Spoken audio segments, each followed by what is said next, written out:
इन दिनों भीषण गर्मी और हीटवेव की चपेट में है। राज्य भर में तापमान लगातार बढ़ता जा रहा है और गर्मी अपने चरम पर है। इस बीच हाईकोर्ट ने हीटवेव की तैयारियों को लेकर सरकार से एक्शन प्लान पूछा है और जिसके बाद अधिकारियों की नींद टूटी और बैंक बैठकों का दौर शुरू हो गया। रिपोर्ट में देखिए।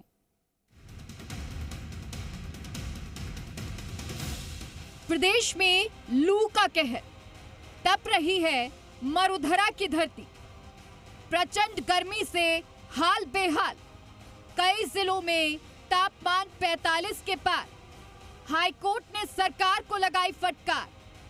हाईकोर्ट ने पूछा, क्या है एक्शन प्लान? राजस्थान इस वक्त भीषण गर्मी की चपेट में है। तापमान 44 से 45 डिग्री के पार पहुंच गया है। लू का असर भी दिन ब दिन बढ़ता जा रहा है। इससे लोगों का घरों से निकलना मुश्किल हो रहा है। राज्य पर ग्रामीण गर्मी के प्रकोप को देखते हुए हाईकोर्ट ने राजस्थान सरकार पर गर्मी से बचने के लिए उचित कदम उठाने में विफल रहने पर फटकार लगाई।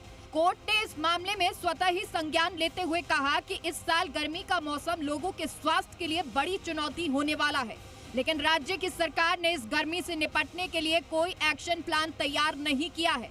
और इसी के साथ कोर्ट ने कहा कि लोगों के साथ जानवरों जैसा व्यवहार नहीं किया जा सकता। कोर्ट ने दिए निर्देश। राजस्थान का तापमान दिन प्रतिदिन गर्म होता जा रहा है। लू और हीट स्ट्रोक के मामले एक बड़ी चुनौती है। सरकार को सभी स्तरों पर उचित कदम उठाए जाने की जरूरत है। सड़कों के दोनों ओर वृक्षारोपण और हरे भरे सार्वजनिक स्थान विकसित हो। लू और शीतलहर रोकथाम विधेयक 2015 को प्रभावी अधिनियम बनाकर लागू किया जाए। खुले में काम करने वाले श्रमिकों को दोपहर 12 से 3 बजे तक विश्राम की अनुमति दी जाए। श्रमिकों को ORS, आम पन्ना और इंसान और पशुओं के लिए पेयजल की व्यवस्था की जाए। स्वास्थ्य केंद्रों पर लू से बचाव के लिए उपचार की व्यवस्था सुनिश्चित की जाए। फटकार के बाद आनन फानन में प्रदेश में हीट वेव की तैयारी को लेकर बैठकों का दौर शुरू हो गया और भीषण गर्मी और लू के बढ़ते प्रकोप को देखते हुए चिकित्सा एवं स्वास्थ्य विभाग अलर्ट मोड में आ गया। प्रमुख शासन सचिव गायत्री राठौड़ ने स्वास्थ्य विभाग में विभागीय अधिकारियों के साथ आपात बैठक की। बैठक में हीट वेव से बचाव, बजट घोषणाओं और चिकित्सा व्यवस्थाओं पर व्यापक चर्चा हुई। आपको बता दें कि मौसम विभाग ने 9 जिलों में हीट वेव को लेकर अलर्ट जारी किया है। हमारे SDH वगैरह है, वहाँ पे डेडिकेटेड बेड्स रहे, जो हमारे डिस्ट्रिक्ट हॉस्पिटल्स हैं वहाँ पे भी सारी व्यवस्थाएं रहें। और जहाँ पे जो भी हम इंश्योर करना चाहते हैं, पानी की व्यवस्था, मरीजों के बैठने की व्यवस्था, मरीजों के साथ जो उनके अटेंडेंट्स आते हैं उनको भी किसी की तरह की नहीं रहे। प्लस साथ साथ जो हमारी मेडिसिन की उपलब्धता रहे, कहीं पे जो हमारे सब जगह ऑक्सीजन प्लांट्स चलते रहें, हमारी एम्बुलेंसेस अच्छी चलती रहें। हीट वेव की तैयारियों को लेकर बैठकों का दौर शुरू। SMS अस्पताल में 56 जरूरी दवाएं नदारद।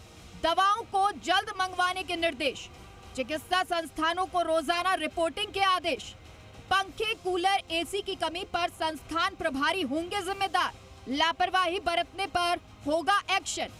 खाद्य पदार्थों की शुद्धता के लिए प्रदेश व्यापी अभियान चलाने के निर्देश। बजट घोषणाओं का समयबद्ध क्रियान्वयन सुनिश्चित करने पर जोर। ऑक्सीजन प्लांट से लेकर एम्बुलेंस तक सभी चिकित्सा उपकरणों की मॉनिटरिंग के निर्देश। प्रमुख सचिव ने कहा कि राज्य भीषण गर्मी की दृष्टि से संवेदनशील है। ऐसे में सभी चिकित्सा संस्थानों में हीट वेव से निपटने के लिए पुख्ता प्रबंधन सुनिश्चित किए जाएं। लेकिन सवाल ये है कि आखिर हीट वेव और प्रचंड गर्मी को लेकर अभी तक क्या शासन प्रशासन सो रहा था और क्या हाईकोर्ट की फटकार का इंतजार कर रहा था और अब जाके अधिकारियों की नींद टूटी है। एवज पंचाल के साथ ब्यूरो रिपोर्ट, जी मीडिया।